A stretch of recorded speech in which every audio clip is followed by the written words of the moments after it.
Oke guys, welcome back to Linwood Channel. Untuk perfume yang mau saya bahas kali ini adalah perfume dari desainer yang udah hype teman-teman dari sekitar tahun 2022 kalau nggak salah ya, kurang lebih di tahun itu. Dan ini sebenarnya worth to hype juga ya teman-teman. Jadi langsung aja kita sambut, this is YSL Y, Eau de Parfum.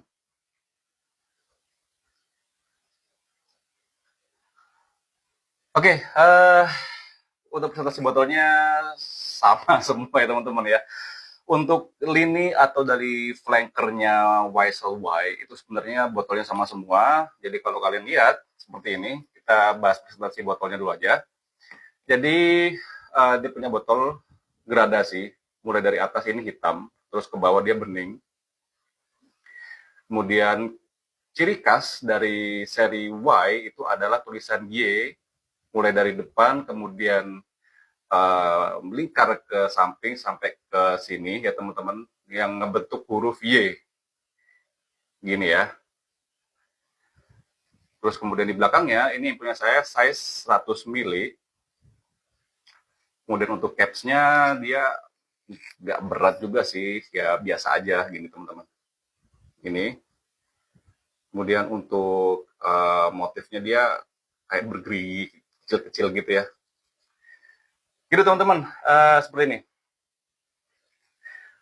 Oke, sebelum saya mau ngebahas mulai dari sennya ya teman-teman ya, saya mau ngebahas sedikit history kenapa waktu itu saya ambil perfume ini. Jadi sebenarnya dimulai dari jauh sebelum perfume ini hype ya. Jadi di tahun 2020 atau 2019 saya agak lupa. Itu saya punya teman namanya Julius. Halo bro, sehat selalu ya. Oke, di tahun segitu teman saya si Ius itu dia dikasih mungkin uh, kopelan ya teman-teman ya, sama waktu itu sama ceweknya ya. Dia beli di CNF gitu, si Ius teman saya itu dibeliin si YSL yang EDP, sedangkan si mantan ceweknya waktu itu dibeliin YSL Libre, entah yang EDP atau yang EDP saya kurang paham juga. Gitu teman-teman. Dan di saat itu saya belum banyak ngerti tentang perfume gitu ya, dan belum main perfume itu sampai sejauh ini. Waktu itu saya tanya ya teman-teman ya, dia datang gitu ke toko gitu. Yus, kamu pakai parfum apaan? Enak banget gitu. Ini loh, saya keluarin parfumnya segini. Dan bener-bener botolnya sisa segini, jusnya teman-teman. Eh, saya tanya, beli di mana gitu. Gak tahu, itu aku beli sama sama cewekku waktu itu, dia bilangnya kan, aku titip cewekku beli di CNF gitu kan. Nah, saya cek waktu itu harganya di CNF sekitar 2.500.000 kalau nggak salah ya, 2 juta something, 2 juta setengah something lah, kurang lebih segitu. Gitu teman-teman. Jadi wangi yang ada saat itu waktu itu masih COVID ya teman-teman, bener-bener masih COVID. Saya masih ingat itu ya, karena perfume itu kan reminds everything ya. Wanginya di saat itu, ketika belum ada parfum yang wanginya seperti ini, itu wanginya mewah banget, wanginya itu bener-bener ganteng, mempresentasikan cowok yang meskipun bukan cowok mapan, tapi cowok yang keren, ganteng, bertabiat baik, terus cool. Uh, gila banget. Ini perfume yang mempresentasikan perfeksionis seorang pria di waktu itu ya teman-teman ya. Nah, nanti ada sedikit apa ya, plus minus lah kenapa saya nggak pakai parfum ini lagi nanti ya di belakang video ya. Oke, ini saya mau bacain dari scent profile-nya. Oke, dari top notes-nya teman-teman, di sini ada apple, ginger, dan bergamot. Kemudian untuk middle notes-nya, di sini ada sage, juniper berries, dan geranium. Kemudian untuk base note-nya, di sini ada amberwood, tonka bean, cedar, vetiver, dan olibanum, teman-teman. Nah, lumayan banyak, lumayan kompleks, tapi something perfume yang banyak notes-nya kayak gini itu biasanya ketika dicium ya itu akan menjadi something yang nggak rumit tapi dia rich gitu, kaya gitu teman-teman ketika di spray di tangan kalian gitu teman-teman ya. Oke, uh, ini udah saya spray sekitar 2 jam yang lalu ya sebelum saya mandi bahkan ya 2 jam yang lalu. Dan punya saya for your information aja teman-teman, ini punya saya batch tahun 2021 saya beli waktu itu ketika setahun setelah saya dikasih tahu teman saya dan saya dapat di Zervinco dengan harga waktu itu 1,4 juta. Gapnya sangat jauh teman-teman ketika di CNF gitu ya. Waktu itu saya juga belum ngerti ya, ternyata CNF itu perbedaannya juga lumayan jomplang gitu sama perfume di Shopee atau di Tokopedia gitu teman-teman ya. Oke, ini saya spray di tangan kanan saya mulai dari initial touch, middle sampai ke base lagi. Let's try. Bismillahirrahmanirrahim. Oke. Wah, enak banget. God damn. Oh, God. Oke. Karena ini parfum yang udah jarang saya pakai, jadi begitu saya pakai lagi, ini kayak membangkitkan beberapa kenangan-kenangan yang udah pernah saya laluin bersama parfum ini, teman-teman.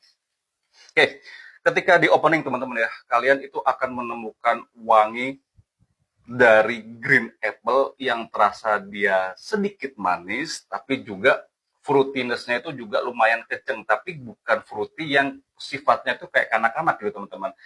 Ini bener-bener terpronounce dengan jelas wangi green apple-nya sendiri ketika di awal spray. Dan ada sedikit banget itu wangi dari bergamot, tapi hanya tipis aja, mungkin sekitar ya 20% aja lah teman-teman ya. 10-20% aja. Sisanya di sini yang memainkan peran ketika di top notes itu adalah dari green apple dan si sage atau sage itu kan kayak daun rempah-rempah ya teman-teman ya. Dia mempunyai sifat yang aromatik, biasanya dipakai buat masak teman-teman ya. Tapi di sini dia, I don't know, combo antara apple dengan sage itu punya something yang dia itu wanginya gimana ya?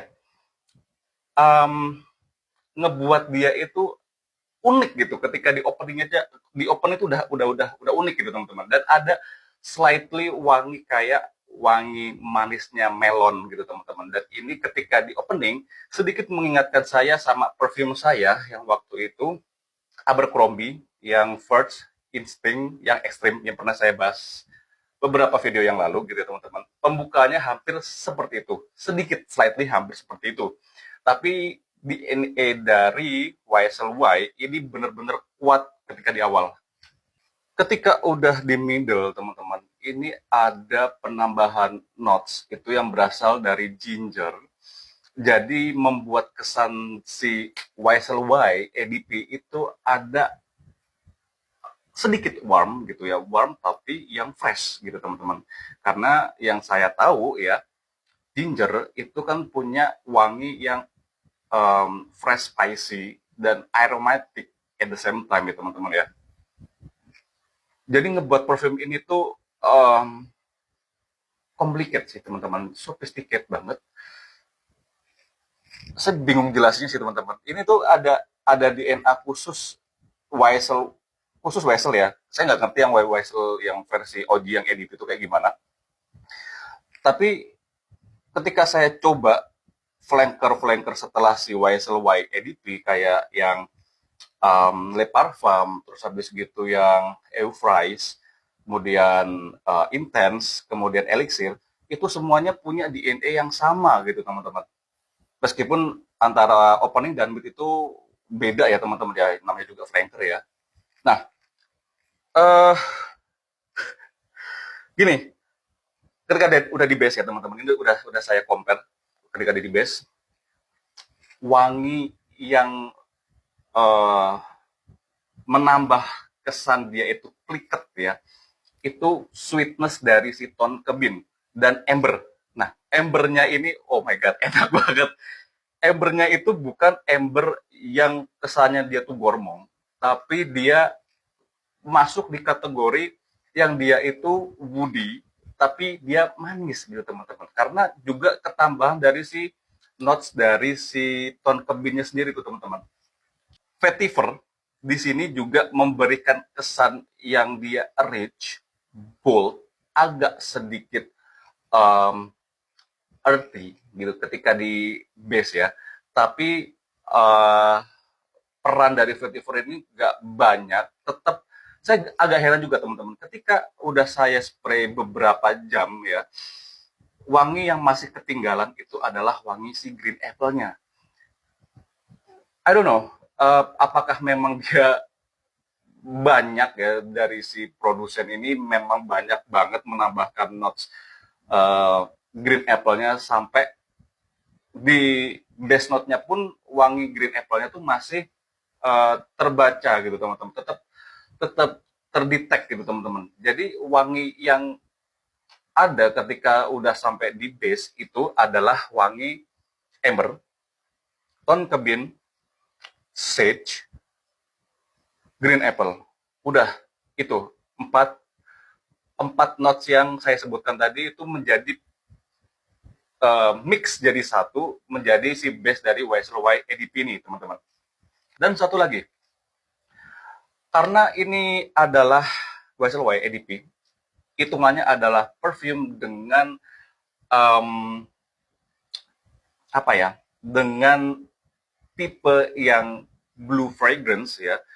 Karena ketika di akhir pun itu saya um, masuknya atau tergolongnya ini tuh kayak wangi dari uh, shower gel gitu teman-teman. Ya somehow wangi yang seperti ini itu biasa kita temukan itu kayak di Dior Sauvage, Blue de Chanel, habis gitu Polo Ralph gitu ya teman-teman, dia ya sebangsa itu teman-teman yang pembawaannya tuh dia apa ya, uh, kayak kita tuh habis mandi gitu teman-teman. Nah gini, ini adalah sebuah alternatif buat teman-teman kalau kalian udah bosen sama wanginya Sauvage ya gitu, apalagi wanginya Blue de Chanel gitu. Itu apalagi erosan gitu teman-teman, eros flame, eros EDP gitu ya. Kalau kalian udah bosen, bisa banget ini menjadi alternatif gitu teman-teman.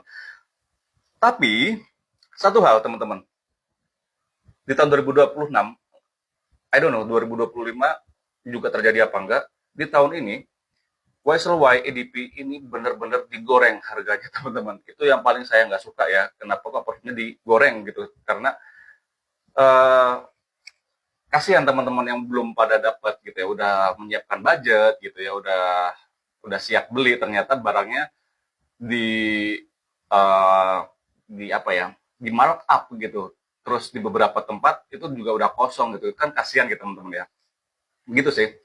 Nah satu lagi teman-teman, ini menurut perspektif saya aja ya teman-teman ya. Kalau disandingkan dengan beberapa flankernya gitu ya, mungkin si YSL EDP ini akan saya kesampingkan dulu. Kalau di tahun 2026 ini, karena perfume Arab itu udah banyak banget yang ngedup si YSL EDP ini, jadi banyak alternatif untuk kita mempunyai perfume YSL ini dengan harga yang lebih murah gitu teman-teman. Jadi ya menurut saya udah bukan wangi yang eksklusif lagi ya teman-teman ya, karena udah banyak ditemuin di perfume-perfume lokal juga. Terus udah common sense aja gitu teman-teman, bukan wangi yang uh, wah ini parfumnya ini nih YSL gini kan, tapi ternyata dia pakainya ini gitu. Tapi nggak masalah sama sekali. Tapi kalau saya bilang sih, ya udah kalian nggak usah beli YSL EDP, tapi kalian beli aja kayak let's say Fragrance World Triple Y gitu ya, atau kayak apa ya, Fakar ya kalau nggak salah ya teman-teman. Banyak teman-teman, saya agak lupa ya apa aja yang ngedup teman-teman gitu. Tadi udah SPL, dari pancarnya jelas ini sekitar ya 2 meter 2 meter sampai 2,5 meter tuh udah sangat jelas kecium. Yang jelas ini spellnya bagus banget. Kemudian untuk occasion, menurut saya ini bisa dipakai lebih versatile, lebih bisa dipakai untuk nongkrong juga bisa gitu ya teman-teman, untuk ngantor pun juga bisa, terus untuk kalian olahraga agak eman-eman ya teman-teman ya, karena uang yang kayak gini lagi dengan harganya gitu ya agak sayang aja sih gitu. Mending kalian pakai yang khusus untuk sport aja gitu teman-teman. Gitu. Kemudian untuk umur, rentan umur, remaja, SMA. Wah, kalian SMA punya parfum ini kalian sultan banget sih teman-teman. Ya itu, remaja sampai usia di atas remaja pun kalian juga bisa pakai. Jadi intinya ini perfume di segala umur gitu teman-teman. Ini semua bisa pakai gitu ya.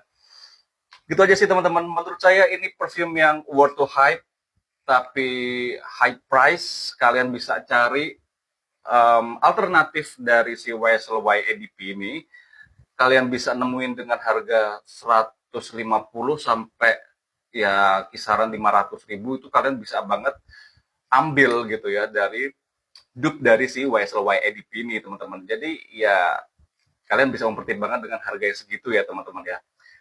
Gitu teman-teman. Jadi untuk bahasan dari Yves Saint Laurent atau YSL YEDP cukup sekian. Thank you very much. See you later.